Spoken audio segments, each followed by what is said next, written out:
Pax Vobis, salam damai dan sejahtera. Salah satu komentar meminta saya untuk membahas soal perpecahan gereja, mulai dari skisma hingga reformasi. Maksudnya baik, agar kita mengetahui apa yang menyebabkan perpecahan, sehingga dengan demikian kita bisa mendapatkan gagasan yang lebih baik untuk memulihkan gereja Kristus dari perpecahan yang terjadi. Tapi saya tidak akan membahas detail sebab-sebab perpecahan tersebut, baik itu skisma ataupun reformasi.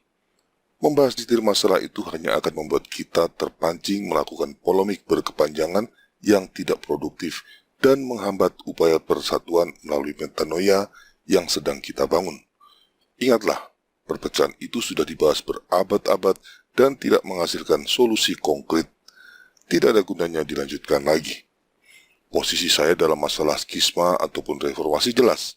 Semua pihak memiliki andil terhadap perpecahan tersebut. Ini sudah saya sebutkan dalam video sebelumnya. Maka solusi terbaik adalah saling memaafkan dan melupakan. Selanjutnya, jadikan itu sebagai sejarah masa lalu dan bersama-sama kita move on untuk membangun kembali persatuan melalui metanoia. Itu yang saya percaya sejalan dengan kehendak Tuhan, karena persatuan dengan metanoia pasti akan mengembalikan kita semua ke tempat di mana kita pernah bersatu sebelumnya, yaitu di dalam gereja Kristus yang satu, kudus, katolik, dan apostolik. Ini berbeda dengan upaya persatuan melalui ekumenisme di mana kita pasti bersatu di dalam wadah gereja baru yang disepakati bersama oleh semua kelompok yang ingin bersatu. Apakah gereja baru itu sama dengan gereja Kristus? Sudah pasti tidak sama. Gereja baru yang dibentuk dari ekumenisme tidak lain adalah menara Babel baru yang dibangun dengan tangan manusia untuk mencapai surga. Tentunya dengan bantuan inspirasi dari Bapa segala dusta. Maka dari itu, ketimbang saya membahas detail sebab-sebab perpecahan, saya akan membahas makna apa yang ada di balik perpecahan tersebut. Dengan demikian, kita dapat memahami perpecahan tersebut dalam konteks yang lebih luas dan tahu apa yang harus kita lakukan sejalan dengan kehendak Tuhan. Untuk memahami makna dari perpecahan gereja yang terjadi akibat skisma dan reformasi, saya ingin mengajak kita melihat ujungnya dulu. Ini akan mudah karena sudah dinubuatkan dalam kitab suci, sehingga pasti bisa kita sepakati. Dalam surat Tesalonika yang kedua, Rasul Paulus menyebutkan soal terjadinya murtad dan datangnya manusia durhaka sebelum kedatangan Kristus yang kedua. Apa itu murtad? Murtad dalam konteks ini adalah menyangkal Tuhan dan menggantikannya dengan humanisme atau nilai-nilai kemanusiaan. Jadi kemurtadan terwujud ketika nilai-nilai humanisme menggantikan ajaran Tuhan. Jika seruan pertobatan oleh Yohanes Pembaptis dikumandangkan untuk mempersiapkan kedatangan Yesus Kristus, maka kemurtadan adalah upaya yang dipersiapkan para nabi palsu untuk menyambut kedatangan manusia durhaka, yaitu Antikristus. Selanjutnya, Antikristus ini akan memimpin seluruh manusia yang sudah murtad untuk menyembah iblis bapa segala dusta. Pertanyaannya, bagaimana orang-orang Kristen yang semula percaya pada Tuhan bisa menjadi murtad? Jawabannya adalah melalui ekumenisme. Sejak awal, ekumenisme adalah upaya membangun persatuan dengan jalan dialog dan semangat persaudaraan.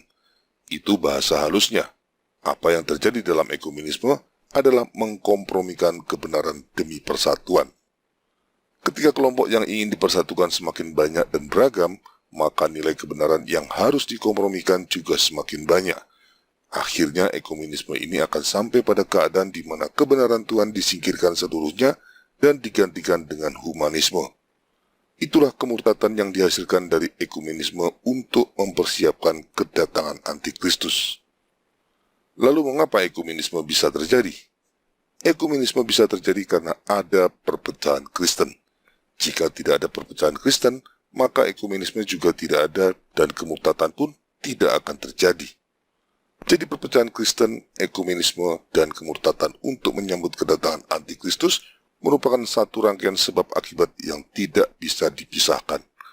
Karena menurut Rasul Paulus kedatangan Antikristus adalah pekerjaan iblis, maka perpecahan Kristen, ekumenisme, dan kemurtadan adalah pekerjaan iblis.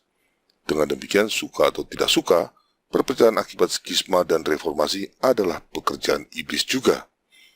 Tapi kembali saya tegaskan sikap saya dalam hal ini, semua pihak yang terlibat memiliki andil dalam perpecahan.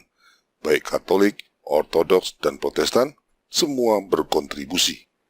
Jadi apapun penyebabnya, satu hal yang pasti, perpecahan akibat skisma dan reformasi adalah pekerjaan dari bapa segala dusta.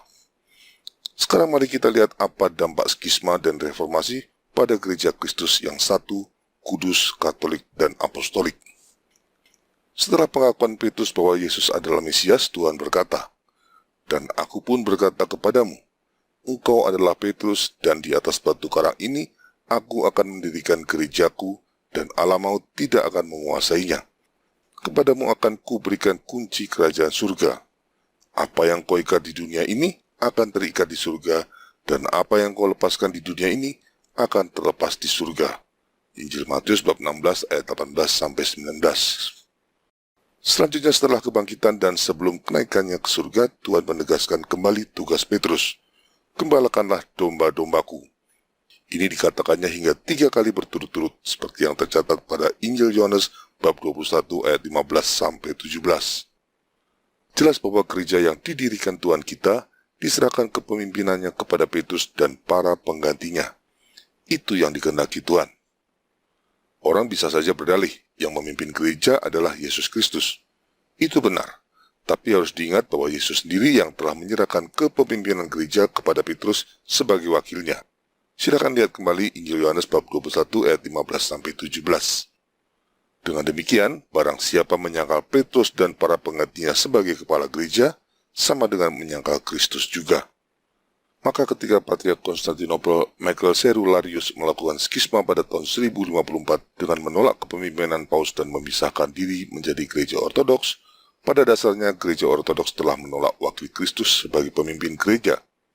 Itu otomatis berarti menolak Kristus juga. Beberapa kali upaya untuk mempersatukan kembali gereja Ortodoks ke dalam gereja Katolik gagal, dan gereja Ortodoks tetap menolak kepemimpinan wakil Kristus. Ketimbang menerima model gereja Kristus yang satu kawanan dengan satu gembala, gereja Ortodoks memilih konsep gereja yang baru, yaitu banyak kawanan dengan banyak gembala.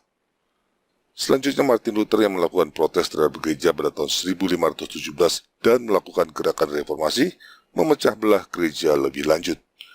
Karena Martin Luther hanyalah seorang imam, maka dia tidak hanya menolak kepemimpinan wakil Kristus, tapi juga sekaligus menolak otoritas gereja apostolik.